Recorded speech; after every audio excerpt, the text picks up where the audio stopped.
You're a business owner, which means you're the boss and you cut the checks, even your own. And paying yourself as a business owner gets pretty complicated, but it's worth it because money. If you're more of a reader, check out the article and don't forget to hit like and subscribe to see the rest of our series, Ready, Set, Goals.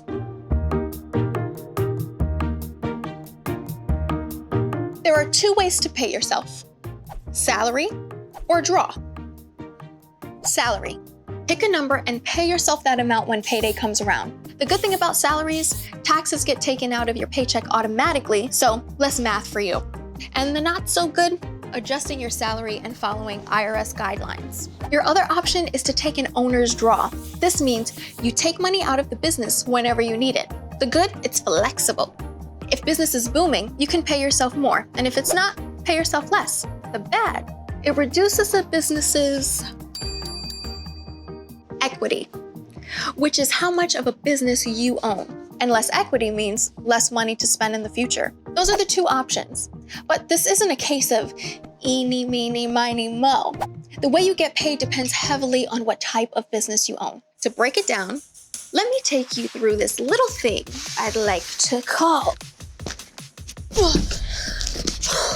the Big Book of Business.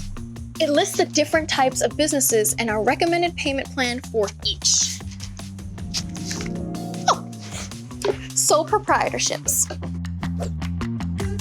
You and the business are one. You're the monarch. You rule the castle and get all the profits to yourself. But you also assume all the responsibilities. Stuff like taxes, liabilities, debts.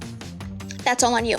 And to pay yourself, you simply stick your hand in the equity jar and draw money out when you please. Perks of being the boss.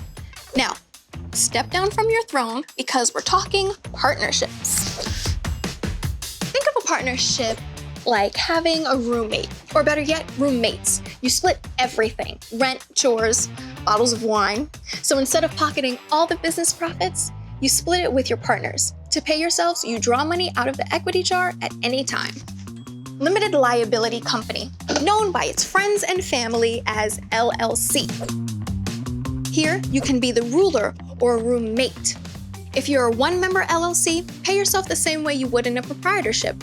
If you're a multi-member LLC, you guessed it, roommate method. The big difference of an LLC is the limited liability part, which means that you are separate from your business. So you're not personally responsible for the company's debts. Now buckle up, because we're headed into salary territory. First and only stop, corporations. There are two types of corporations: a C Corp and an S Corp. Corporations are separate entities from their owners, so the owners get treated as employees of the business and receive salaries. In a C Corp, you get paid a salary plus a share of the company's profits. And in an S Corp, you can take part of your pay as a distribution, which just means you don't have to pay taxes on it. There you have it. The types of businesses and the best way to pay yourself in each. Now you're probably asking, but how much? The truth is, I can't give you an exact number. Your compensation as a business owner isn't set in stone. It might just depend on how well your business is doing. Someone once said, you should only pay yourself from profits, not overall revenue. That was me, just now.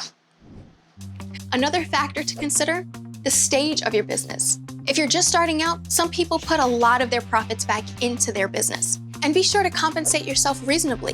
The IRS has guidelines for this. Check them out, or else they might be paying you a visit. Lastly, you have bills: your rent, your Wi-Fi, your monthly bagel subscription box. Make sure you're taking enough home to cover the essentials. If you want more info on how to pay yourself as a business owner, click the link below to read the full article. Happy payday!